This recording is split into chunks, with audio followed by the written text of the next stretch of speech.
ప్రభువైన యేసుక్రీస్తు నామములో అందరికీ వందనాలు తెలియచేస్తూ దేవుని యొక్క వాక్యమునకు ప్రేమతో ఆహ్వానిస్తూ ఉన్నాం. రండి దేవుని వాక్యాన్ని నేర్చుకుందాం. మత్తయి సువార్త 7వ అధ్యాయము 13-14 వచనాలని మనము చదువుకుందాం. ఇరుకు ద్వారమున ప్రవేశించుడి, నాశనమునకు పోవు ద్వారము వెడల్పును, ఆ దారి విశాలమునై ఉన్నది. మైక్ ఉంది చూడండి అమ్మాయి దగ్గర. దాని ద్వారా ప్రవేశించువారు అనేకులు, జీవమునకు పోవు ద్వారము ఇరుకును, ఆ దారి సంకుచితమునై ఉన్నది, దాన్ని కనుగొనవారు కొందరే. చూడండి, ఇక్కడ శుద్ధాత్మ దేవుడు ప్రభువారు ఇక్కడ మనకి 2 మార్గాల్ని మనకి చూపిస్తూ ఉన్నారు. ఒకటి ఇరుకు మార్గము, 2 విశాల మార్గము. 2 మార్గాల్ని ఇక్కడ మనం చూస్తూ ఉన్నాం. అయితే ఈ దినాలలో జనరల్గా ఇరుగ్గా ఉన్నటువంటి మార్గంలో వెళ్ళటానికి ఎవరు కూడా ఇష్టపడరు. ఆ దారి బాగుంటుంది, చాలా పెద్దగా ఉంటుంది, వెడల్పుగా ఉంటుంది అని చాలామంది వెళ్ళిపోతూ ఉంటారు. విశాల మార్గాల్ని ఎంచుకుంటూ ఉంటారు. కానీ అనేకులు ఎలాగ ఉన్నారంటే కష్టము లేనటువంటి సుఖవంతమైనటువంటి మార్గాల్ని చూసుకొని చాలా చక్కగా కనబడేటువంటి మార్గాల్ని ఎంచుకొని వెళ్ళిపోతూ ఉంటారు. ఈ యొక్క విశాల మార్గం అనేది ప్రజలను ఆకర్షించేటువంటి మార్గంగా కనిపిస్తూ ఉంటుంది చాలాసార్లు. ఈ ఇరుకు మార్గాలు అనేవి తొందరగా మనుషులు ఇష్టపడరు. ఆత్మ సంబంధంగా కూడా అంతే. చాలామంది లోక సంబంధమైనటువంటి ఆకర్షించే విశాల మార్గంలోనికి వెళ్ళిపోవటానికి ఇష్టపడుతూ ఉన్నారు. కానీ ఇరుకు మార్గములో ప్రయాణం చేసి దేవుని సన్నిధిలోనికి ప్రవేశించటానికి అనేకులు నిరాకరిస్తున్నారు, త్రోసివేస్తూ ఉన్నారు. ఎందుకంటే ఈ రోజుల్లో సుఖవంతమైనటువంటి భక్తి కావాలి. చాలా భక్తి కూడా చాలా సుఖంగా ఉండాలి. ఇబ్బంది పెట్టేటువంటి భక్తి చేయటానికి, కష్టపడే భక్తి చేయటానికి ఇష్టపడరు. ఒక చెమట కార్చే భక్తి వారికి నచ్చదు. కొంచెం దూరం నడుచుకుంటూ వెళ్ళేటువంటి భక్తి వారికి ఇష్టం ఉండదు. దేవుని కొరకు కొంచెం ఒక చీపిరి పట్టుకొని పరిచర్య చేసే భక్తి వారికి ఇష్టం ఉండదు. నిద్ర త్యాగము చేసుకునేటువంటి భక్తి వారికి ఇష్టం ఉండదు. దేవుని కొరకు ఒక నింద భరించేటువంటి భక్తి వారికి ఇష్టం ఉండదు. ఈరోజు వాళ్ళు పిలిస్తే సేవకులు వచ్చేసేయాలి, వాళ్ళు ఎప్పుడు పిలిస్తే అప్పుడు వాళ్ళ దగ్గరికి వచ్చేసేయాలి, వాళ్ళు ఎప్పుడు ప్రార్థన చేయమంటే అప్పుడు ప్రార్థన చేసేయాలి. చాలా విశాలంగా ఉండాలి. ఏ బాధ, ఏ పెయిన్ వాళ్ళకి తగలకూడదు. చక్కగా ఏసీ కింద, ఫ్యాన్ల కింద కూర్చోసుకొని మంచిగా ఏదో జస్ట్ మళ్ళీ ఎక్కువసేపు ఉండకూడదు ప్రార్థన. చాలా లిమిట్గా ప్రార్థన జరగాలి. అది కూడా సింపుల్గా సండే కూడా సింపుల్గా 10కి అయితే 11:30, 12 గంటలకి చాలా సింపుల్. మళ్ళీ ప్రాణము దెబ్బ తినకూడదు, శరీరం దెబ్బ తినకూడదు, ఇంట్లో పనులు నష్టం కాకూడదు, ఎక్కడ నష్టపోకూడదు, సంపాదన నష్టపోకూడదు. ప్రైర్కి వెళ్ళాము అని ఒక ప్రజెంట్ వేయించుకోవాలి. ఇలాంటి భక్తిని చాలామంది లోకం మీద ప్రజలు ఇష్టపడుతూ ఉన్నారు. విశ్వాసులు అని పేరైతే ఉంది, కానీ వారి జీవితంలో వారంతా ఎంచుకున్న మార్గం ఏంటి అంటే విశాల మార్గాలనే ఎంచుకుంటూ ఉన్నారు. అనగా బాధ కలగనటువంటి మార్గం. ఈరోజు ఆ మార్గంలోనే ఉండి చాలామంది మన ఇళ్ళ మధ్య, మన పక్కన జరుగుతున్నటువంటి మీటింగ్స్కి కూడా, సంఘ మీటింగ్లకి అటెండ్ కాలేనటువంటి దౌర్భాగ్యపు స్థితిలోకి వెళ్ళిపోయాం. ఎందుకంటే సుఖమనికి మరిగిపోయాం. మనం సుఖానికి అలవాటు పడిపోతూ వచ్చాం. మన జీవితంలో నా ప్రాణమా తినుము, త్రాగుము, సుఖించుము అనేటువంటి స్థితిలోనికే వెళ్ళిపోతున్నాం. అదే సంపాదన కొరకైతే విశాల మార్గము కొరకు ఎంత దూరమైనా వెళ్ళిపోతాం. ఆ సంపాదన కోసం ఎంత రోగం వచ్చినా దోగాడుకుంటా పోతాము. ఎంత బలహీనత ఉన్నా కూడా ఏదో ఒక సహాయాన్ని, సపోర్ట్ని తీసుకొని వెళ్ళిపోతూ ఉంటాం. ఎందుకంటే అది విశాల మార్గము. ఆ డబ్బు అనేది మనల్ని ఆకర్షిస్తూ ఉన్నది. లోకము అనేది ప్రజలని ఆకర్షిస్తూ ఉన్నది. అందులో అందరూ రాలిపోతున్నారంట. ఒకరు కాదు, చాలామంది పడిపోతూ ఉన్నారంట. అలాగ పరిశుద్ధ గ్రంథంలో కూడా మనం చూస్తే చాలామంది భక్తులు అనబడినటువంటి వారు సైతము కూడా ఇరుకు మార్గంలో ప్రవేశించడానికి ఇష్టపడక చాలామంది విశాల మార్గాన్నే ఎంచుకున్నారంట. విశాల మార్గంలోనే ప్రయాణం చేస్తూ వచ్చారంట. చాలామంది అంటారు ప్రార్థనకి వెళ్తే ఏముంది, పాపం అంటూ ఎప్పుడు చూసినవా. అదే ఫ్రెండ్స్తో వెళ్తే ఒక సినిమాకి పోతే ఫస్ట్ షోకి అందులో ఉండే కిక్, మా అన్న చూడు తలకాయ ఎలా ఊపుతున్నాడు, అందులో ఉండే కిక్కే వేరు కదా. అంటే విశాల మార్గం ఆ విధముగా మనుషుల్ని ఆకర్షిస్తూ ఉన్నది. రండి, పరిశుద్ధ గ్రంథంలో మనం చూస్తే విశాల మార్గంలో పయనించి పతనమైనటువంటి వాళ్ళని కొద్ది మందిని జస్ట్ అట్లా ఆ మార్గంలో వెళ్ళిన వాళ్ళని అలా టచ్ చేసుకుంటూ వెళదాము. న్యాయాధిపతుల గ్రంథం 2వ అధ్యాయము 10 వచనము 17వ వచనము మనం చూసుకున్నట్లయితే, న్యాయాధిపతుల గ్రంథంలో 2వ అధ్యాయము 10వ వచనము, ఆ తరువాత 17వ వచనం. ఆ తరము వారందరూ తమ పితరుల యొద్దకు చేర్చబడిరి. వారి తర్వాత యెహోవానైనను ఆయన ఇశ్రాయేలీల కొరకు చేసిన కార్యములనైనను ఎరుగని తరమొకటి పుట్టగా, 17వ వచనం, తమ పితరుల యెహోవా ఆజ్ఞలను అనుసరించి నడిచిన మార్గము నుండి త్వరగా తొలగిపోయి ఇతర దేవతలతో వ్యభిచరించి వాటికి నమస్కరించిరి. తమ పితరులు ఆ ఆజ్ఞలను అనుసరించినట్లు వారు నడవకపోయిరి. చూడండి, ఇశ్రాయేలు ప్రజలు యెహోవా ఏ విధముగా నడిపించారో వారి పితరులకి తెలుసు.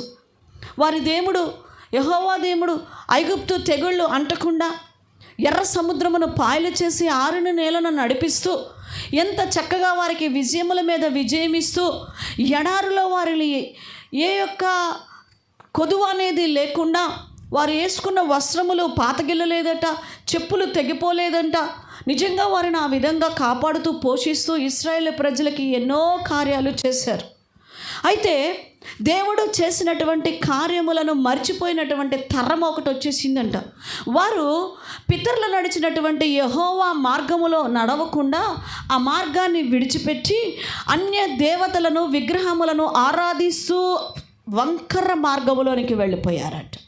దేవుని మార్గమును విడిచినటువంటి ఇశ్రాయేలీయులను ఇక్కడ మనం చూస్తూ ఉన్నాం. అందుకే వారు 2వ అధ్యాయం 18లో చూస్తే శత్రువుల చేత బాధింపబడుతున్నట్లుగా మనం చూస్తూ ఉన్నాం. ఈరోజు నీ జీవితంలో దేవుణ్ణి విడిచిపెట్టేసి వంకర మార్గాల్ని ఎంచుకుంటూ ఉన్నావేమో నువ్వు కూడా. ఒకప్పుడు నీ జీవితంలో దేవుడు చేసిన కార్యాలను నువ్వు కూడా మర్చిపోయి దేన్నో విగ్రహంగా నీ హృదయంలో పెట్టేసుకున్నావేమో. జాగ్రత్త. ఈరోజు ఈ స్థితిలో నువ్వు ఉండడానికి కారణము దేవుడు. ఆయన కృప నీ కుటుంబము పాడైపోకుండా, నీ కుటుంబము చల్లా చెదరైపోకుండా, నీ జీవితము నీ కుటుంబము కట్టబడి అలా స్థిరపరచబడటానికి కారణము దేవుని కృప. ఆ మేలును ఆ మార్గాన్ని మర్చిపోయి వేరొక మార్గములో నువ్వు పయనిస్తూ ఉన్నావేమో. జాగ్రత్త. ఈరోజు ఏదైనా బాధ వచ్చినప్పుడు, కష్టం వచ్చినప్పుడు, దేవుడా ఇలా చేపిస్తా, ఇలా చేస్తా, నేను నా పిల్లలు నా ఇంటి వారు మేము ఎలా చేస్తామంటూ కొంచెం బాధ తగ్గంగానే ఆ మేలును మర్చిపోతున్నాం. ఈ ఇశ్రాయేలు ప్రజలు మర్చిపోయినట్లు వారు ఆ మార్గాన్ని విడిచిపెట్టారంట. అందుకే దేవుడు శత్రువుల చేత బాధింపబడటానికి అప్పగించేశాడు వారు. ఈరోజు నీ జీవితంలో అపవాది చేతికి వెళ్ళిపోతాం, మన విరోధి శత్రువైన సాతాను చేతికి. ఎందుకంటే తిన్నని దేవుని మార్గమును విడిచిపెట్టేస్తూ ఉన్నావు. నువ్వు విశాల మార్గాన్ని ఎంచుకుంటున్నావు. ఆ ప్రజల్ని చూస్తున్నారు. ఇశ్రాయేలు ప్రజలు అన్యులైన ప్రజలతో కలిసిపోతూ వెళ్ళిపోతూ ఉన్నారు. వారు రంగురంగుల వస్త్రములు వేసుకుంటూ రంగురంగులుగా ఆరాధిస్తూ వ్యభిచార సంబంధమైనటువంటి దేవతలను ఆరాధిస్తూ పాపము చేస్తూ ఎంతో భయంకరంగా వారు ఉంటే అవి వారికి హృదయాలని తాకిని అంట. వాటికి ఆకర్షింపబడ్డారు. ఈరోజు వాక్యం కొరకు గొంతు పోయేటట్లు పిలుస్తూ ఉన్నాం. ప్రార్థన ప్రార్థన ప్రార్థన. స్త్రీలారా స్త్రీలారా అని 2 చేతులు జోడించి దండం పెడుతున్నాం స్త్రీలకి. ఏది ఎక్కడ భక్తి? వంకర మార్గములు ఎంచుకుంటూ వెళ్ళిపోతూ ఉన్నాం. ఇశ్రాయేలీయులు ఆ దేవుని మార్గమును విడిచి విశాల మార్గమును ఎంచుకొని వెళ్ళిపోయారు, లోక మార్గాన్ని. రెండవదిగా చూద్దాం, మరొక వ్యక్తిని మనం చూద్దాం. చూడండి, పేతురు రాసినటువంటి 2వ పత్రిక 2వ అధ్యాయము 15వ వచనములో మనం చదువుకున్నట్లయితే, తిన్నని మార్గమును విడిచి, పేతురు రాసిన 2వ పత్రిక 2:15, తిన్నని మార్గమును విడిచి బేరు కుమారుడైన బిలాము పోయిన మార్గమును బట్టి త్రోవ తప్పిపోయారంట. ఎవరండి ఈయన? బిలాము గారు. బేరు కుమారుడైన బిలాము మార్గము మనకు తెలుసు. బహుమానము పొందటానికి దేవుని మార్గాన్ని విడిచిపెట్టాడు. అప్పటి వరకు ఆ సేవకుడిని ఎవరు పోషిస్తున్నారు? బిలాముని. దైవ సేవకుడుగా ఉన్నాడు, ప్రార్థన చేస్తున్నాడు, ఇశ్రాయేలు పక్షంగా దేవుని సన్నిధిలో మొరపెట్టుకుంటున్నాడు. దేవుడు అతన్ని పోషిస్తూ ఉన్నాడు, దేవుడు అతన్ని కాపాడుతూ ఉన్నాడు. అయితే ఆ యొక్క రాజు ఇచ్చేటువంటి బహుమానాన్ని, మోయాబు రాజు ఇచ్చే బహుమానాన్ని ఆశించి పరిగెత్తుకుంటూ వెళ్ళిపోయాడంట. దేవుడు వద్దు అన్నా కూడా పరిగెత్తాడు. ఎందుకంటే దేవుని మార్గములో ఎప్పటికప్పుడు వస్తుంది, ఆ ఇరుకు మార్గములో ఎప్పటికప్పుడు అందుతుంది, ఆ ఇరుకు మార్గములో ఎదురు చూడవలసి వస్తుంది, ఆ ఇరుకు మార్గములో దేవుడు ఎప్పుడు ఇస్తాడా, ఎప్పుడు సహాయము దొరికిద్దా అని ఎదురు చూడవలసిన పరిస్థితి వస్తుంది. ఈ విశాల మార్గంలో ఒక్కసారిగా కళ్ళ ముందు పెట్టేశాడు రాజు. మంచి బహుమానాన్ని కళ్ళ ముందు పెట్టేశాడు రాజు. అది చూడగానే ఆ మార్గము బిలాముకి ఎంతో నచ్చినట్లుగా మనం చూస్తూ ఉన్నాం. వెళ్ళిపోయాడు, వంకర మార్గం వెళ్ళిపోయాడు, దేవుని మార్గాన్ని విడిచిపెట్టాడు. ఈరోజు ఏ పూటకి ఆ పూట దేవుడు నిన్ను పోషిస్తుందంటే సరిపోవట్లేదేమో నీ జీవితంలో కూడా. దానితో విశ్వాసంతో తృప్తి పడలేక నువ్వు కూడా బిలాము వలె ఒక్కసారిగా బహుమానాలు కావాలని లోక సంబంధమైన బహుమానాల కొరకు వంకర మార్గాలను ఎంచుకొని పరిగెత్తుతూ ఉన్నావేమో. పలానా పెళ్ళిలో పలానా బహుమానాలు ఇస్తున్నారంట, పలానా మీటింగ్లో పలానా చీరలు ఇస్తున్నారంట, పలానా కార్యాలు ఇస్తున్నారంట. అది ఏం కార్యం, ఏ పెళ్ళిళ్ళు, ఏ ఫంక్షన్లు అవనేది మనకు అనవసరం. ఆ బహుమానం మాత్రం కావాలి. అయ్యో, అవి యెహోవాకు వ్యతిరేకమైనటువంటి కార్యాలు. ఆ కార్యాల దగ్గరికి వెళ్ళిపోతూ ఉన్నాం మనం. ఈరోజు వంకర మార్గములను విశాలమైనటువంటి మార్గాన్ని ఎంచుకుంటూ ఉన్నావు సహోదరి. బిలాము తిన్నని మార్గమును విడిచినాడంట, బహుమానము కొరకు పరిగెత్తినట్లుగా చూస్తున్నా. గెహజీ కూడా అంతే. చక్కగా దైవ సేవకుడి దగ్గర, ఏలీషా దగ్గర ఉండి అతను చక్కగా సేవ చేసుకుంటూ సేవకుడు దైవజనుడు చెప్పినటువంటి విషయాల్ని చేస్తూ ఉన్నాడు. చూడండి, ఒక్కసారిగా బహుమానం పొందటానికి పరిగెత్తుకుంటూ వెళ్ళాడు నయమాను దగ్గరికి. ఏమైపోయింది ఆయన జీవితం? కుష్టు సంపాదించుకున్నాడు. ఈరోజు నీ జీవితంలో వంకర మార్గాలకి వెళ్ళకు. చూస్తానికి విశాలంగా కనిపిస్తాయి, నిన్ను ఆకర్షించినట్టు కనిపిస్తాయి, అప్పళంగా వచ్చేస్తున్నట్టు కనిపిస్తాయి, కానీ అవి నీ జీవితాన్ని పాడు చేస్తాయి అని గుర్తుపెట్టుకోనండి. మనకు తెలుసు, యూదా గ్రంథంలో చదువుతాము, యూదా పత్రికలో 1వ అధ్యాయం 11వ వచనంలో చదువుతాం. యూదా పత్రిక 1:11 అయ్యో వారికి శ్రమ, వారు కయ్యూను నడిచినటువంటి మార్గములో నడిచారంట. ఇదేం మార్గం? కయ్యూను. అది బిలాము మార్గం అయితే ఇది కయ్యూను గారి మార్గం. మొదట ఇశ్రాయేలు తప్పిపోయినటువంటి ఆ మార్గం కయ్యూను మార్గం, నరహత్య చేసినటువంటి మార్గం, ఓర్వలేని తనం అనేటువంటి మార్గాన్ని కయ్యూనులో మనం చూస్తూ ఉన్నాం. సొంత తమ్ముడిని దేవుడు ఆశీర్వదిస్తుంటే తట్టుకోలేకపోయాడు సొంత తమ్ముడిని. ఆ తమ్ముడు ప్రార్థన దేవుడు ఆలకించి ఆశీర్వదించినందుకు తట్టుకోలేకపోయాడు. ఆ తమ్ముడిని చంపేసినాడు. ఓర్వలేని తనము, అసూయ, కోపము, ద్వేషము, వీటికి ప్రతిఫలము నరహత్య అనేది మనం చూస్తాం. ఒకవేళ నువ్వు కూడా ఈ యొక్క మార్గాలను ఎంచుకుంటూ ఉన్నావేమో. నీ జీవితంలో దేవుని దగ్గర పోరాడి పొందుకోలేక అసూయతో, ద్వేషముతో నీ జీవితాన్ని పాడు చేసుకుంటూ ఈ వంకర మార్గం, ఇరుకు యొక్క మార్గంలో నువ్వు ప్రయాణం చేస్తున్నావేమో. ఇది చాలా బాగుందిలే అనుకుంటున్నావేమో. ఎదుటి వాళ్ళని బాధ పెట్టేటువంటి మార్గం. జాగ్రత్త సుమా. ఈరోజు ఏ మార్గంలో నువ్వు నడుస్తున్నావో, నీ మాట ఎదుటి వ్యక్తిని బ్రతికిస్తుందా, ఎదుటి వ్యక్తిని చంపేస్తుందా అనేది ఒకసారి పరిశీలన చేసుకో. ప్రియదేవుని బిడ్డలారా, దేవుని యొక్క సన్నిధిలో దేవుడు మనతో మాట్లాడుతూ ఉన్నాడు. న్యాయాధిపతుల గ్రంథంలో మనం చూస్తాము, ఎవరు? సంసోను గారు మనకు కనిపిస్తాడు. ఎంత చక్కగా అభిషేకించాడో దేవుడు సంసోన్ని, ఎంత చక్కగా అభిషేకించినాడు, ఎంత బలం ఇచ్చాడు, ఎంత చక్కగా దీవించాడు. అభిషేక మార్గాన్ని, ఆ మార్గమును విడిచిపెట్టేశాడంట సంసోను గారు. ఏ మార్గమును ఎంచుకున్నాడండి? వ్యభిచార మార్గాన్ని ఏం చేసుకున్నాడు. దానికోసం దేవుని అభిషేకం కూడా కోల్పోయాడు. పర్వాలేదు, దేవుడిచ్చిన ఆశీర్వాదం, బలము నాకు అవసరం లేదనుకున్నాడు. ఈరోజు నీ జీవితంలో ఏ మార్గాన్ని ఎంచుకుంటున్నావు, ఎలా సంపాదించాలనుకుంటున్నావో నాకు తెలియదు. ప్రభువు నిన్ను ఈరోజు సూటిగా అడుగుతూ ఉన్నాడు. నువ్వు విశాల మార్గాలను ఎంచుకుంటున్నావా? ఇదిగో విశాల మార్గంలో పయనించినటువంటి వాళ్ళు ఎంతమంది ఉన్నారు. చాలా బాగుంది ఆ వ్యభిచార పాపము, చాలా బాగుంది తమ్ముడిని చంపేసి వచ్చేస్తే, ఆ తర్వాత భ్రష్టుడైపోయాడు, దేశదిమ్మరైపోయాడు. ఏమండి, ఈరోజు ఎలాగో ఉన్నాం మన జీవితంలో. శ్రమల పాలైపోయారు అనేకులు, శత్రువుల చేతికి అప్పగించబడ్డారు అనేకులు. మన ఆత్మీయ జీవితం ఎలాగున్నది? ఏ మార్గాన్ని మనం ఎంచుకుంటున్నాం? చివరి దినాలలో బ్రతుకుచున్నాం, కడవరి దినాలలో మనము జీవిస్తూ ఉన్నాం. కడవరి దినాల్లో ఉన్న మన జీవితము, మన భక్తి జీవితం ఎలాగ ఉన్నదో ఒక్కసారి మనల్ని మనము పరిశీలించుకోవలసినటువంటి వారిగా ఉంటూ ఉన్నామండి. ఏమండి, ఆది కాండంలో చూస్తాము, మరొక వ్యక్తి ఏశావును మనం చూసుకున్నట్లయితే ఏ మార్గాన్ని ఎంచుకున్నాడంటండి? ఏమండి, దేవుడిచ్చిన గొప్ప జ్యేష్ఠత్వం అనే ఆశీర్వాదాన్ని విడిచిపెట్టి ఒక్క పూట తిండి కోసం తిండి అనే మార్గాన్ని ఎంచుకున్నాడు. అక్కడ వరకు ఒక స్టెప్ వేసిన ఏశావు, బయట వరకు ఒక స్టెప్ వేసిన ఏశావు ఒక్కడుగు ఇంకొడుగు ఇంట్లోకి వేస్తే తన తల్లి ఆహారం తన కొరకు సిద్ధపరచుంచేది. కానీ ఆకర్షించబడ్డాడు ఆ తిండి కొరకు. ఈ మార్గం అవసరం లేదు, ఈ జ్యేష్ఠత్వం అనే మార్గం, ఈ ఆశీర్వాదం అనే మార్గం, దేవుని మార్గం నాకు అవసరం లేదు.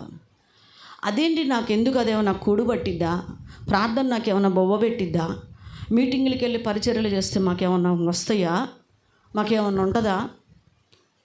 మీటింగులకి ఇస్తే మాకు ఎక్కడి నుంచి వస్తాయి? మన ఆలోచనలు ఇలానే ఉంటాయండి, ఇట్లానే ఉంటాయి మరగుజ్జు ఆలోచనలే మనవి.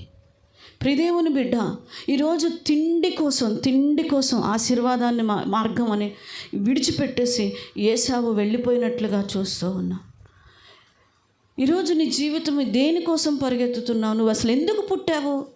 ఎందుకు చచ్చిపోతున్నావు? రేపు నీ చావుకు అర్థం ఏంటి?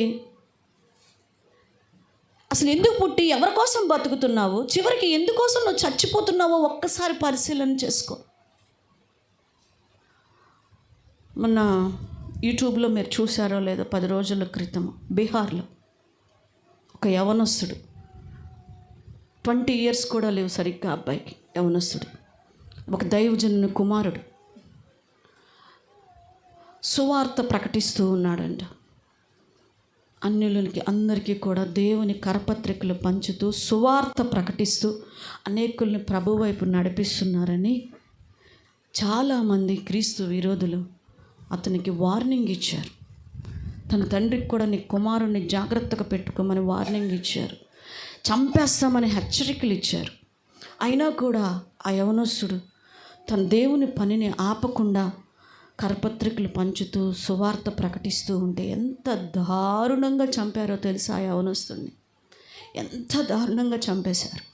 ఆ తల్లిదండ్రులు ఏడుస్తూ ఉన్నారు. ఎంత భయంకరమైన చావు ఆ యవనస్తుడిది. దుర్మార్గంగా చంపారు. మాట్లాడేవాళ్ళు లేరు. ఆ చావుని నేను వివరించలేను మీకు. అంత భయంకరంగా అతన్ని చంపారు. అతని చావుకి ఒక అర్థం ఉంది, ఒక పరమార్థం ఉంది. క్రీస్తు కొరకు చనిపోయాడు. ఈరోజు నీవు నేను ఎందుకు బ్రతుకుతున్నావు? ఎందుకు చచ్చిపోతున్నావు? ప్రాణమా, తిను తాగు సుఖించని నీ శరీరాన్ని కొవ్వు పెంచేస్తున్నావు.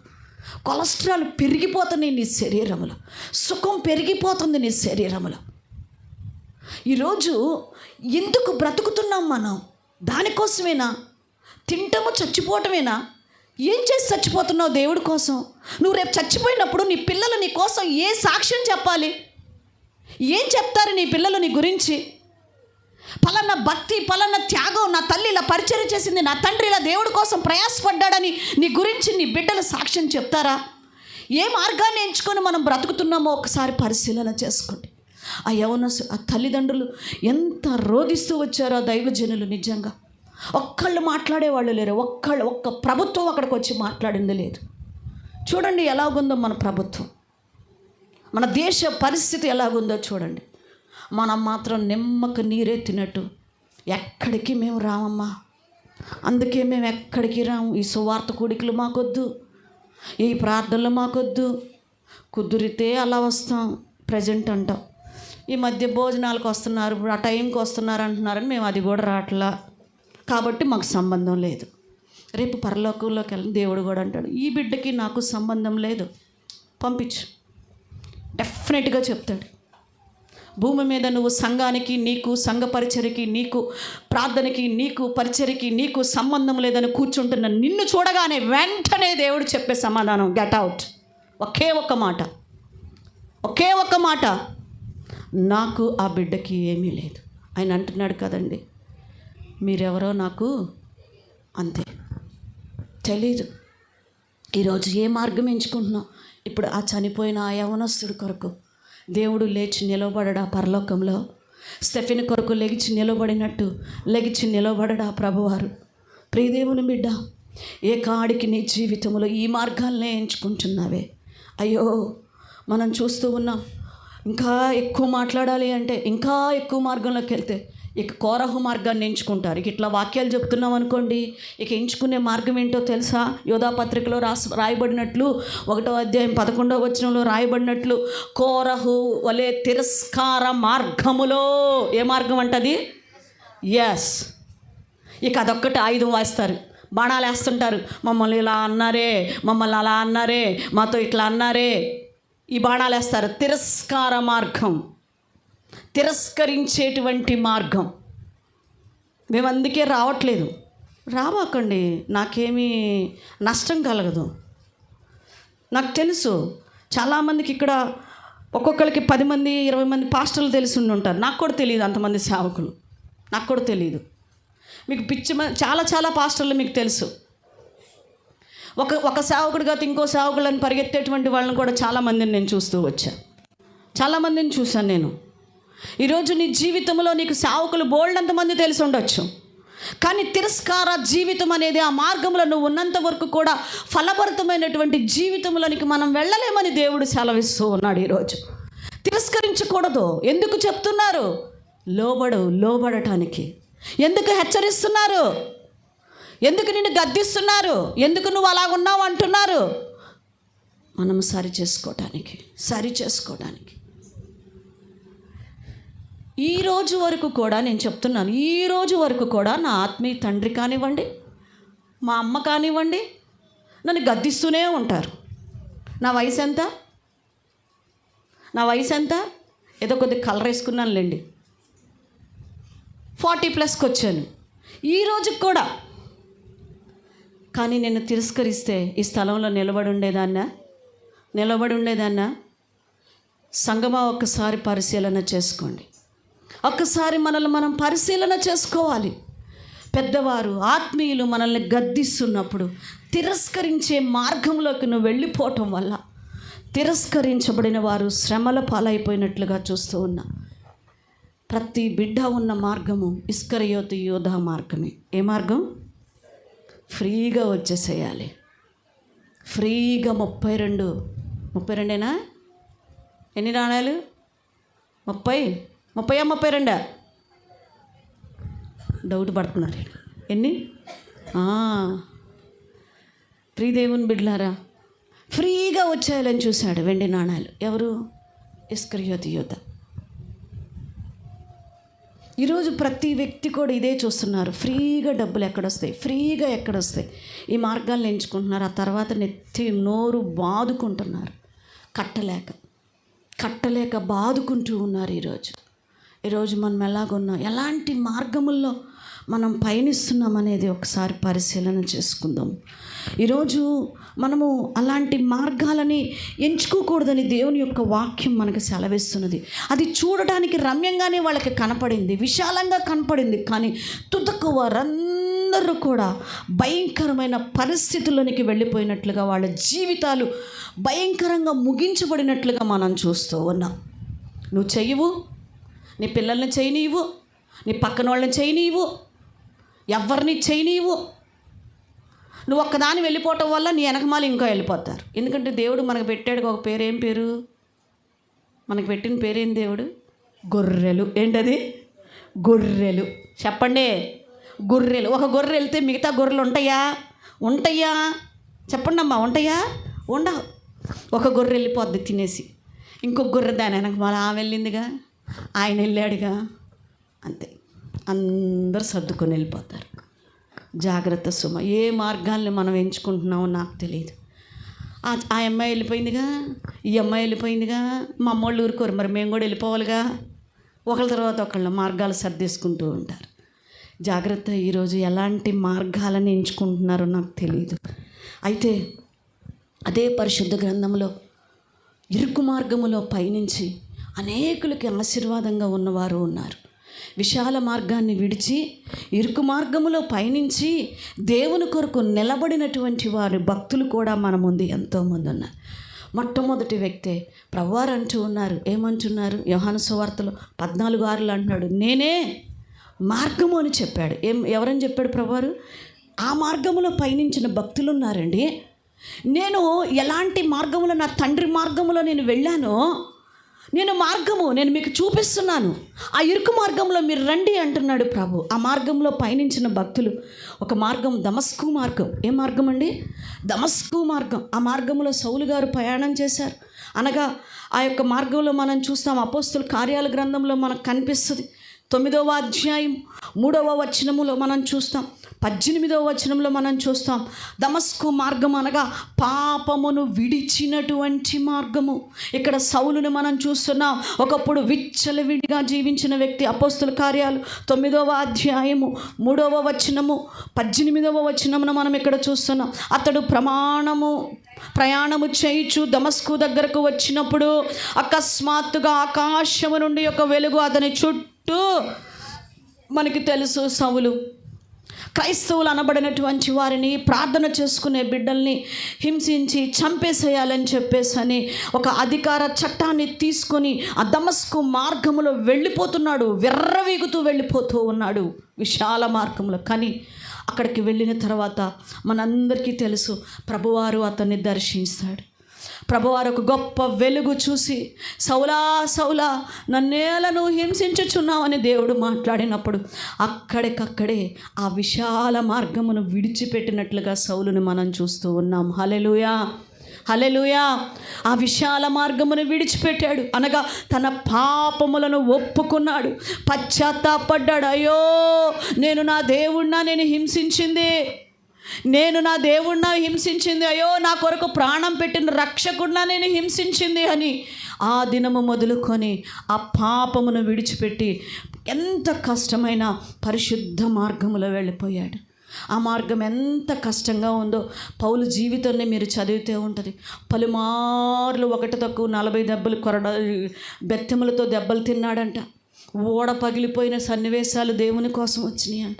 చలికి వణికిపోయిన సన్నివేశాలు, దొంగల చేతిలో చిక్కిన సన్నివేశాలు, భక్తి వేషము వేసుకొని అనేక మంది మోసము కూడా చేశారంట పౌలు గారిని. చాలామంది మోసం కూడా చేశారంట. ఇలాంటి శ్రమలన్నీ పడ్డాడు ఇరుకు మార్గంలో. కేవలము పరిశుద్ధమైన జీవితాన్ని కలిగి ఆయన కూడా అంటున్నాడు సవాలుగా, నేను క్రీస్తుని పోలి నడుచుకున్నా, మీరు నన్ను పోలి నడుచుకోండి అన్నాడు. హల్లెలూయా. ఈరోజు ఏ మార్గమును నువ్వు ఎంచుకుంటావో నాకు తెలియదు. ఈ ఇరుకు మార్గములో నడిచిన సౌలు పౌలుగా మారిపోయాడు, పరిశుద్ధముగా జీవించాడు, ప్రభు కొరకు నిలబడి సవాలుగా చెప్తున్నాడు, నా మార్గంలో మీరు కూడా నడవండి, ఫాలో అంటున్నాడు. ఐ విల్ ఫాలో జీసస్, కానీ మీరు నన్ను పోలి నడుచుకోండి అంటున్నాడు. మళ్ళీ నేను క్రీస్తుని పోలి నడుచుకుంటున్నా, మీరు నన్ను ఫాలో అవ్వండి. ఎందుకంటే నేను ఎలా నడుస్తున్నాను? నేను క్రీస్తులా నడుస్తున్నాను, ఆయన మార్గంలో నేను నడుచుకున్నాను. నాలో పాపం లేకుండా జీవించడానికి ప్రయత్నం చేస్తున్నాను. ఒకప్పుడు ఉన్నది, ఒకప్పుడు పాపిని, ఒకప్పుడు నరహంతకుడిని అంటున్నాడు. నరహంతకుడిని, గర్విష్ఠుణ్ణి, కానీ విడిచిపెట్టాడు. కష్టమే ఈ మార్గంలో, ఇరుకు మార్గం కష్టమే. పాపములు విడిచిపెట్టడం కష్టమే, పరిశుద్ధంగా జీవించటం కష్టమే, అబద్ధం ఆడకుండా బ్రతకటం కష్టమే.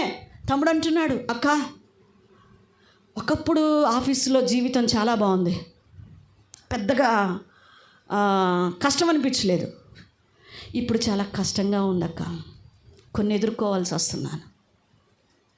కొన్ని సత్యముగా నేను నిలబడుతున్నప్పుడు కొన్ని ఎదుర్కోవాల్సి వస్తున్నాను. కొన్ని మాటలను తట్టుకోవాల్సి వస్తున్నాను. నేను మోసం చేయలేకపోతున్నాను. నేను దేవుని కోసం నిలబడుతుంటే కొన్ని నా మీదకి వచ్చేస్తున్నాయి అంటున్నాడు. నిజమే, నువ్వు నీతి కొరకు బ్రతుకుతున్నప్పుడు ఆ మార్గంలో కష్టాలు ఉంటాయి, బాధలు ఉంటాయి, కానీ పరిశుద్ధతను ఏం చేయకూడదంట? విడిచిపెట్టకూడదు. ఎంత కష్టమున్నా ఆ ఇరుకు మార్గంలో నీ పరిశుద్ధ జీవితాన్ని ఏం చేయకూడదు? గట్టిగా పట్టుకో. అప్పుల పాలైపోయావా? అయినా విడిచిపెట్టబాకు. ఆస్తి పోయిందా? అయినా విడిచిపెట్టబాకు. దలీల లాంటి వాళ్ళు చాలామంది ఉన్నారా నీ చుట్టూతా? పిలుస్తున్నారా? అయినా విడిచిపెట్టద్దు. ఆ దలీల స్థానంలో పురుషులను కూడా పెట్టుకోండి. యమన చెల్లెళ్ళారా? విడిచిపెట్టద్దు. గట్టిగా పట్టుకోండి. పరిశుద్ధతను విడిచిపెట్టొద్దు, అపవిత్రత జోలికి వెళ్ళొద్దు. ఆ ఇరుకు మార్గమైన బాధైనా అలానే గట్టిగా పట్టుకుందాం. దేవుడు మనల్ని పోషిస్తాడు. హల్లెలూయా. రెండవ మార్గము మనం చూసుకున్నట్లయితే చూడండి, బెత్లెహేము మార్గం. ఏం మార్గం అంట ఇది? బెత్లెహేము మార్గం. ఈ మార్గంలో మనకి మరియ తల్లి కనిపిస్తుంది. ఎవరు? మరియ తల్లి. మరియ తల్లి లోబడినటువంటి విధానం కనిపిస్తుంది. యోసేపు గారు లోబడినటువంటి విధానం కనిపిస్తుంది. లోబడ్డారు అన్నమాట ఎంత సింపుల్గా ఉంటుందో మనకు తెలుసు. మత్తయి సువార్తలో మనం చదువుకుంటా 1వ అధ్యాయంలో, ఆ తర్వాత 2వ అధ్యాయంలో 12, 13 వచనాల్లో మనం చూస్తూ ఉంటాం. మరియ దగ్గరికి వచ్చి దూత చెప్తూ ఉంటుంది, ఇదిగో నీ ఒక కుమారుని కందువు, అతనికి యేసు అని పేరు పెట్టుదు అని. అసలు ఆమె స్టన్ను. అయ్యో, అది మళ్ళీ ఇట్లా చెప్పుకుంటాం డైలాగ్ మనకి కదా. క్రిస్మస్ డ్రామాలో మనకి చాలా హ్యాపీగా భలే ఈజీగా నేర్చుకొని చెప్తాం. అయ్యో, నేను పురుషుణ్ణి ఎరుగుని దానిని, ఇది ఎలాగో జరుగును. ఎంత సింపుల్గా, ఎంత చక్కగా, తీయగా, ఎంత చక్కగా నైస్గా మాట్లాడతాం, ఈ డైలాగ్ చెప్పిస్తాం. కానీ ఎంత వేదనతో అని ఉంటుంది ఆ మాట. ఆమె హృదయంలో ఎంత గలిబిలి, ఎంత భయము, ఎంత వణుకుండి ఉంటుంది. అయ్యో, నాకు ఇంతవరకు పెళ్ళే కాలేదు, నేను ఏ పురుషుణ్ణి ఎరగలేదు, నాకు పిల్లోడేంటి, నేను కడుపుతో ఉండటం ఏంటి. అది ఎంత భయంకరమో చూడండి, ఎంత బాధాకరమో. అయితే ఆమె అనింది, ప్రభు తర్వాత విషయం చెప్పిన తర్వాత ఆమె అనింది, నీ దాసురాలను నీ మాట చొప్పున నాకు. అది ఇరుకు మార్గమే, అది నిందల మార్గము. ఆమెను అందరూ దూషిస్తున్నారు. ఆఖరికి ప్రదానము చేయబడినటువంటి త్వరలో పెళ్లి చేసుకోబోతున్న యోసేపుతో సహా అనుమానించాడు. ఆమెను రహస్యముగా విడనాడనుద్దేశించి, అంటే అనుమానం వచ్చేసింది ఆయనకి కూడా. తల్లిదండ్రుల గురించి రాయలేదు అక్కడ, ఎందుకో మరి నాకు తెలియదు. మరి బహుశా అసలు వాళ్ళ అమ్మ నాన్న ప్రదానం చేసేటప్పుడు కానీ, మరి ఆ తర్వాత ఆమె ప్రెగ్నెంట్గా ఉన్నప్పుడు కానివ్వండి, మరి ఎక్కడ వాళ్ళ తల్లిదండ్రుల గురించి అయితే అక్కడ నాకు రాయబడలేదు మన పరిశుద్ధ గ్రంథంలో. మరి ఆమెకు సపోర్ట్గా ఉన్నారో ఉండలేదో నాకు తెలియదు. ఎంతమంది ఎన్ని మాటలు పొడిచారో, ఏ మార్గం ఎంచుకుందండి? ఇరుకు మార్గం. ఇరుకు మార్గం. నువ్వు దేవుని కోసం నిలబడితే, లోబడితే నీకు తప్పదు. ఆ మార్గములో తప్పవు కొన్ని, కానీ లోబడు. ఇరుకు మార్గము దేవునికి లోబడే మార్గం, దేవుని బిడ్డలకి, సావుకులకి లోబడేటువంటి మార్గం. యోసేపు గారు కూడా ఏమన్నా తక్కువ అండి? అక్కడి నుంచి దేవుని మాటకి లోబడి, నీ భార్య అయిన మరియను చేర్చుకున్నట్టుకు భయపడకు, ఆమె పరిశుద్ధాత్మ వల్ల కలిగింది అనగానే, సరే ప్రభువా, వెంటనే ఇంకొక మాట మాట్లాడాల. సరే ప్రభు అన్నాడు. ఆమె సంకన పెట్టుకున్నాడు, వెళ్ళిపోయాడు. బెత్లెహేంకి వెళ్ళిపోయాడు. ఇదిగో ఈ బాలుడిని చంపాలని చూస్తున్నారు. ఆ రాజు చచ్చిపోయేదాకా ఈ బాలుడిని తీసుకొని ఈజిప్ట్కి వెళ్ళిపో అని అన్నారు. సరే ప్రభు అన్నాడు. మళ్ళీ ఆ పిల్లోడిని కూడా సంకన పెట్టుకున్నాడు, వెళ్ళిపోయాడు. ఎంత లోబడ్డాడు. ఇరుకు మార్గం కాదా? ఒక చోట నుంచి ఒక చోటకి వాళ్ళకున్న ఏమన్నా ఆస్తిపాస్తులు ఉన్నాయా? ఒక గాడిద మీద వేసుకొని పోతా ఉన్నారు అటు ఇటు. ఎంత లోబడ్డారండి వాళ్ళు. లోబడే మార్గం. లోబట్టం కష్టమే. ఇందాక చెప్పాం, కోరహు వలె. ఏం మార్గం అది? తిరస్కార మార్గం, తిరుగుబాటు మార్గం. అది భలే ఇష్టం మనకి. అది చాలా ఈజీ మార్గం. కానీ లోబట్టం అనేది చాలా కష్టం, చాలా కష్టం. ప్రియదేవుని బిడ్డలారా, ఈరోజు మనం ఎలాగున్నాం? ఏ మార్గం? ఇరుకు మార్గము, లోబడే మార్గము. ఆ మార్గం బెత్లెహేము మార్గంలో మనం చూస్తూ. మూడవ మార్గము ఎరుకో మార్గము. ఏ మార్గం అంట? ఎరుకో మార్గంలో అక్కడ మనకు ఒక ప్రేమ కనిపిస్తుంది, ప్రేమ మార్గం కనిపిస్తుంటుంది. ఎరుకో అంటే లోకంలోకి వెళ్తున్నారు, కానీ మన లోకంలో ఉన్న ఎవరి ప్రేమను చూపించాలో తెలుసా? దేవుని ప్రేమను చూపించాలి. ఒక వ్యక్తి మనకు తెలుసు, లూకా సువార్తలో మనం చూస్తాం 10వ అధ్యాయంలో 30వ వచనంలో ఒక వ్యక్తి అంట ఎక్కడి నుంచి వస్తున్నాడంట? యెరూషలేము నుండి ఎరుకోకి వెళ్ళిపోతూ ఉన్నాడు. దేవుని సన్నిధి నుంచి లోకంలోనికి వెళ్ళిపోతూ ఉన్నాడు. మనమంటాం, దేవుని విడిచిపెట్టిపోయింది, తిక్క కుదిరింది, పోనీ నాశనమైంది, పోనీ అనుకుంటాం మనం. అట్లానే చాలామంది సేవకులు అనుకున్నారంట ఆయన్ని చూసి. ఆయన ఎరుకోకి వెళ్ళిపోతూ ఉన్నాడు. ఎరుకో మార్గంలో ఉండగా దొంగల చేత చిక్కాడంట. దొంగ అంటే అపవాది చేతిలో చిక్కేశాడు. కొట్టేశారు ఆయన్ని. ఆయన వస్త్రాలు లాగేసుకున్నారు, అన్నీ తీసేసుకొని దెబ్బలు వేసేసి బాగా రోడ్డు మీద పడేశారంట. రోడ్డు మీద పడేస్తే అక్కడికి లేవీయుడు వచ్చినాడు, యాజకుడు వచ్చినాడు. వాళ్ళు చూసి అనుకున్నారు, అమ్మో మాకెందుకు వచ్చిన బాధ. అదే మనం అనుకుంటాం కూడా, తిక్క కుదిరింది, దేవుని దగ్గరికి వస్తే ఏంది ఇది, పోయింది, పోనీ, ఇంక వాళ్ళకి వాక్యం చెప్పాం, ఇంక వాళ్ళని పట్టించుకోం, వాళ్ళకి ఫోన్లు చెయ్యం, వాళ్ళకి ప్రార్థన చెయ్యం, ఏమి చేయం, పోనీ అనుకుంటాం. కానీ అక్కడ మనం చూస్తాం, ఒక సమరయుడు వచ్చాడు. ఆ వ్యక్తిని చూచి ఆ వ్యక్తి మీద జాలిపడి తన దగ్గర ఉన్నటువంటి ఆ ద్రాక్షారసంతో అతన్ని కడిగి అతనికి కొంచెం తాపించి ఆ ఆహారం పెట్టి అతన్ని లేపి పూటకోళ్ళవాని ఇంటికి తీసుకువెళ్ళి ఆమెకు అప్పగించి 2 కాసులు ఇచ్చి, జాగ్రత్తగా చూడమ్మా, నేను మరలా వచ్చేటప్పుడు ఏమన్నా డబ్బులు పడితే ఇస్తానని చెప్పాడు. ఎంత ప్రేమ చూడండి. అనగా అతనికి ఎంత కష్టమో. కానీ ఈ యొక్క ఎరుకో మార్గంలో ప్రేమతో ఉండటం చాలా కష్టం, చాలా కష్టం. అమ్మా, ఇక్కడ ప్రేమతో ఉంటే నెత్తినెక్కుతారు చాలామంది అంటారు. వాళ్ళతో ఇట్టనే మాట్లాడాలా, ఇంతే కఠినంగా ఉండాలా, ఇదే లాంగ్వేజ్ వాడాలా, ఇవే బూతులు వాడాలా, ఎట్టనే ఉండకపోతే మాటెనరో అంటారు ఎరుకో మార్గములో. ప్రియదేవుని బిడ్డలారా, నిజమే, అలాంటి మనుషుల మధ్య ఉంటున్నాం, అలాంటి వ్యక్తుల మధ్య ఉంటున్నాం. కానీ మన దేవుని పేరు ప్రేమ కలిగిన వాడు. ఏం దేవుడు అంటే మన దేవుడు ప్రేమ కలిగిన దేవుడు. ప్రభు అంటున్నాడు, ప్రేమ లేనివాడు నా వాడు కాదు. మరి ఈ మార్గం నీకుందా? నిన్ను దూషించే వాళ్ళని ప్రేమించటం కష్టమే, నిన్ను విమర్శించే వాళ్ళని ప్రేమించటం కష్టమే. కానీ ప్రభు అంటున్నాడు, నువ్వు ప్రేమ చూపించు. ఆ మార్గంలో ఉన్నావా? ప్రేమ మార్గంలో ప్రభువారు ఉండలేదా ఈ లోకంలో? ఆ ప్రేమను మన మీద చూపించాడు కాబట్టే కదా ఈరోజు ఈ స్థితిలో ఉన్న. ఒకప్పుడు ఆ వ్యక్తి వల్ల మనం లేమా? మన ఇష్టానుసారంగా బ్రతుకుతూ మన ఇష్టానుసారంగా వెళ్ళిపోతూ మనం లేమా? నేనైతే ఉన్నాను. తిరస్కార మార్గంలో లెక్కలేని తనంతో గర్విష్టిదానిగా ఉండేదాన్ని నేను ఒకప్పుడు. కానీ నా ప్రభువు ప్రేమ క్రీస్తు ప్రేమ నన్ను మార్చింది ఈరోజు. ప్రియదేవుని బిడ్డ, ఈరోజు అది ఇరుకు మార్గమే. ఒక వ్యక్తి మీద, మనకి హాని చేసిన వాళ్ళ మీద, మనల్ని దూషించిన వాళ్ళని ప్రేమించడం చాలా కష్టం. కానీ ప్రభువు చెప్తూ ఉన్నారు కదండి, తండ్రి వీరేమి చేయుచున్నారో వీరెరుగరు, వీరిని క్షమించు. ఎంత కష్టం అది ఆ మాట పలకటం. మనమైతే నాశనం అయిపోతాం అంటాం. ఒకటే మాట. ప్రియదేవుని బిడ్డలారా, ఈరోజు ఇరుకు మార్గంలో ప్రేమ మార్గముని ఉండాలి. ఇరుకు మార్గం. 4వదిగా చెప్తున్నాను, ఎంఐ మార్గము. ఏ మార్గం? ఎంఐ మార్గం. ఇది దేవునితో సహవాస మార్గం. ఏంటంట? దేవునితో సహవాస మార్గం. మనకు తెలుసు, లూకాసు వార్తలోనే చూస్తాం. 24వ అధ్యాయంలో, లూకాసు వార్త 24వ అధ్యాయము 13వ వచనం దగ్గర నుంచి 15వ వచనం వరకు చూస్తాం. ఎంఐ మార్గము యొక్క మనం చూసుకున్నట్లయితే, ఆ మార్గంలో మరి యేసుక్రీస్తు ప్రభువారు మరణమును జయించి సమాధి నుండి తిరిగి లెగిచిన తర్వాత 2 మనుషులు ఆ ఎంఐ ప్రాంతంలో, గ్రామంలో నడుచుకుంటూ ఆ దారిన వెళుతూ ఉన్నప్పుడు వారి మధ్యలోనికి ఎవరొచ్చారు అక్కడ? యేసు ప్రభువారు వారితో మాట్లాడుతూ వచ్చాడంట. నీకు తెలీదా ఈ విషయం?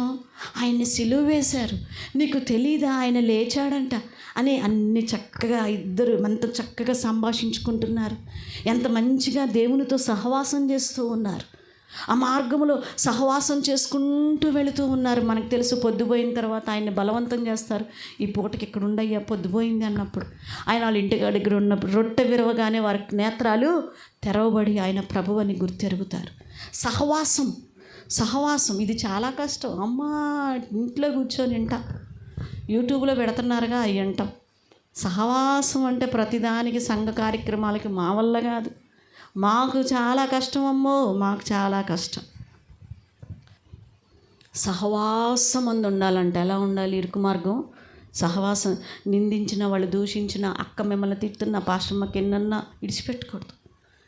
అది సహవాసం అంటే. కనిపెట్టుకుని ఉండు. అది ఇరుకు మార్గమే. పని చేసుకుంటే రావా? వాళ్ళు పని చేసుకొని తలెత్తుకొని బతకలేరా? సహవాసములో అది ఇరుకు మార్గమైన గొప్ప ఆశీర్వాదం ఉంది. ఈరోజు సహవాసమును మనము విడిచిపెట్టకూడదు. ఆ మార్గంలో కష్టం వచ్చిందని, ఆ మార్గంలో బాధలు వచ్చినాయని ఆ మార్గమును విడిచిపెట్టకూడదు. ఈరోజు సంఘము ద్వారా మనం దీవించబడుతున్నాం, సంఘము ద్వారా సహవాసం ద్వారా బలపరచబడుతూ ఉన్నాం. ఈరోజు మనం ఎలాగున్నామో పరిశీలన చేసుకోవాలి. మరొక మార్గం నేను చెప్పి ముగింపులోనికి తీసుకువెళతాను. 5వది కల్వరి మార్గము. ఏ మార్గం అండి? కల్వరి అనగా సిలువ మార్గము. హల్లెలూయా. సిలువ అనగా శ్రమలకి గుర్తుగా మనం చూస్తూ ఉన్నాం. శ్రమల మార్గము సిలువ మార్గం. సిలువ లేకుంటే నీ జీవితంలో నీకు విలువ లేదు. హల్లెలూయా. ఏం లేదు నీకు? నాకు కష్టాలు వచ్చినాయి, నా బాధలు వచ్చినాయి, నాకు శ్రమలు అవి వస్తేనే నీకు విలువ, నీ విలువ పెరుగుతుంటుంది. దైవజనులు చెప్పారు కదా, పొత కాలుతుంది కానీ మండుతుంది కానీ కాలిపోల. అంటే శ్రమలు మనకి ఎంత వచ్చినా మనల్ని దేవుడు ఏం చేస్తాడు? విస్తరింపచేస్తాడు. కానీ శ్రమలు లేకపోతే మనకేం లేవు, విలువ లేదు. క్రీస్తు శ్రమ పడినాడు కనుక ఆ శ్రమల నుంచి తప్పించుకునే మార్గము కూడా ఆయన మనకి చూపిస్తాడు. పరిశుద్ధ గ్రంథంలో మనం చూస్తాం, ప్రకటన గ్రంథంలో భక్తుల సమూహాన్ని అక్కడ చూస్తాం. వారెవరు, ఏంటి, వాళ్ళు ఎక్కడి నుంచి వచ్చారని అడిగితే ప్రకటన గ్రంథం 7వ అధ్యాయము 14వ వచనంలో చెప్తారు. అక్కడ వీరు మహాశ్రమల నుండి వచ్చిన వారు అంటారు. ఆ సమూహాన్ని చూపించి ఎక్కడి నుంచి వచ్చారంట? మహాశ్రమల నుండి. సిలువను మోశారు, వారు మహాశ్రమలు అనుభవించినటువంటి వారు. ఈరోజు శ్రమల మార్గములో లేకుండా సుఖవంతమైన భక్తి చేయించు పరలోకములో నీకు సీటు లేదు. ఈరోజు రైల్వేలో సుఖవంతమైన ప్రయాణం చేయటానికి నువ్వు వెళ్ళి క్యూలో నుంచోవు. అదవరికి లాగా వెళ్ళి రిజర్వేషన్ చేయించుకోవడానికి పడికాపులు కాసిన లైన్లో నుంచొని కాగితాలు తీసుకొని ఫిల్ చేసి నీ పేరు, అన్ని పేర్లు, అన్ని పెద్ద లిస్టు రాసి పెద్ద పోట పట్టేది. ఇప్పుడు ఒక సుఖవంతమైన ప్రయాణం ఏంటిది? ఇంట్లోనే ఉంటావు, చేతిలో డబ్బులు ఉన్నాయి, టక్ టక్ టక్ నొక్కేస్తావు. ఖాళీ లేవా? తత్కాల్లో చేసుకుంటా. దేంట్లో? తత్కాల్. సుఖవంతమైన ప్రయాణం. పరలోకానికి ఆ చాయిస్ లేదు. హల్లెలూయా. రోజులు మారిపోవచ్చు, లోకంలో నువ్వు సుఖంగా బ్రతకటానికి విశాల మార్గము రోజు రోజుకి విశాలంగా మారుతూ ఇంకా నిన్ను ఆకర్షిస్తూ ఉండొచ్చు లోకం, ఇంకా నిన్ను రమ్మని చక్కగా ఆహ్వానిస్తూ ఉన్నదేమో టెక్నాలజీ పెరిగిపోయి. కానీ ఇరుకు మార్గములో ఏ మార్పు లేదు. క్రీస్తు మార్గము మొదటి నుంచి అదే మార్గము. శ్రమల మార్గములో నువ్వు పయనించాలి. ఒక శ్రమ వచ్చిందని, ఒక కష్టం వచ్చిందని దేవుని నువ్వు విడిచిపెడుతున్నావేమో. దేవుని మార్గం ఇరుకు మార్గము. శ్రమలు ఉన్నప్పుడే మనకి ఆశీర్వాదం ఉంటుందని గుర్తుపెట్టుకోండి. ఎక్కడైతే దేవుని కోసం నువ్వు కష్టపడి వెళ్తావో అప్పుడే ఆశీర్వాదం. ఈరోజు నీకు మోకాళ్ళ నొప్పులు ఎందుకు వచ్చినాయి? మోకాళ్ళ నొప్పులు వచ్చేసి నేను అసలు చెబుతూనే ఉంటారు చాలామంది, మోకాళ్ళ నొప్పులు వచ్చేస్తున్నాయి, కాళ్ళు నొప్పులు వచ్చేస్తున్నాయి, మెడల నొప్పులు వచ్చేస్తున్నాయి. దేనికి వస్తున్నాయి? పని చేసి శరీర పని కొరకు పరిగెత్తి, లేకపోతే కూర్చొని నుంచొని వంటలు చేసుకోనో, లేకపోతే ఇంట్లో వాళ్ళకి వంట చేసి ఏదో ఒక పని కోసం, మొత్తానికి నీ కుటుంబం పనుల కోసం పరిగెత్తి నీ మోకాళ్ళు అరిగిపోయినాయి. కీర్తనకారుడైనటువంటి దావీదుకి ఎందుకు అరిగిపోయినాయో తెలుసా? మోకాళ్ళ నొప్పులు ఎందుకు వచ్చినాయో తెలుసా? దావీదు అంటాడు, ఉపవాసముల చేత నా మోకాళ్ళు బలహీనమాయను అంటున్నాడు. దేని చేత? నీకేమో తిండి ఎక్కువై వచ్చేస్తాను. ఏమి ఎక్కువై? డబ్బు ఎక్కువై, డబ్బు కోసం పరిగెత్తి వచ్చేస్తున్నాయి మనకి వస్తున్నాయి. దేవుని కోసం వస్తే ఏమండి, ఏ నొప్పి వచ్చినా, హల్లెలూయా, దేవుని కొరకు ఏ నొప్పి వచ్చినా పరలోకం పోతాం, పరలోకం వెళ్ళిపోతాం. ఏ పోటైనా రానివ్వండి, ఏ నొప్పి అయినా రానివ్వండి. మీటింగ్స్ అనుకున్న దగ్గర నుంచి లాస్ట్ మంత్ 2 వీక్స్ నుంచి ఉపవాసం ఉండి ప్రార్థన చేస్తూనే ఉన్నాం మీటింగ్స్ కోసం. హల్లెలూయా. అందుకే దేవుడు ఈ వర్షాకాలంలో కూడా గొప్ప జయాన్ని ఇచ్చాడు మీటింగ్స్లో. హల్లెలూయా. దేవునికి మహిమ కలుగును గాక. ఎంత కష్టపడ్డామో నాకు కూడా తెలుసు. కాళ్ళ నొప్పులు, తిమ్ముర్లు వచ్చాయి. ప్రభా, నీకోసం దోగడతానైనా వెళ్తా, కానీ ఆ మీటింగ్స్ ఆగిపోవటానికి వీల్లేదు ప్రభా. నవ్వేవాళ్ళు కుర్చీలో నుంచి లెగిసి గోడ పట్టుకొని ఒక ముసలమ్మలాగా బందాడుకుంటూ వెళ్ళేదాన్ని. ఎన్ని రోజులు ఇబ్బంది పడ్డానో నాకే తెలుసు. అది ఈరోజు లేదు. హల్లెలూయా. ఈరోజు దేవుడు నాకు శక్తి ఇచ్చాడు. హల్లెలూయా. ఎందుకంటే ఆయన పని నేను చేశాను కాబట్టి, ఆయన కొరకు నేను నిలవబడ్డాను కాబట్టి నాకు శక్తి ఇచ్చాడు. మరి నీకు ఎందుకు రావట్లా శక్తి? మనకి రోగ్రస్లం కామని నేను చెప్పట్లేదు, శ్రమలు రావని నేను చెప్పట్లా, వస్తాయి, శరీరంలో ఉన్నాం. అయితే దినదినము నూతన శక్తి, దినదినము నూతన బలము ఆయన వైపు చూచుట ద్వారా. హల్లెలూయా. దావీదు ఆయన శరీరం అంతా కూడా క్షీణించిపోయిందంట, బలహీనమైంది అంటున్నాడు. కారణం ప్రార్థన, చేసి రోజుకి ఎన్నిసార్లు అంట 7 మార్లు. ఏమండి, ఒక ఎంపీకి ఒక ఎమ్మెల్యేకే ఫ్యామిలీతో గడిపే టైం ఉండదు వాళ్ళకి. వాళ్ళ కుటుంబంతో కూడా గడపరు సరిగ్గా, వాళ్ళకి టైం లేక. ఒక ముఖ్యమంత్రి గారి పిల్లలు చెప్తారు, మా నాన్నగారు మాతో గడపడానికి టైం ఉండదు అనుకుంటా. అలాంటి రాజు, దేశానికే రాజు దావీదు ఎవరితో గడుపుతున్నాడంట? ఎన్నిసార్లు రోజుకి?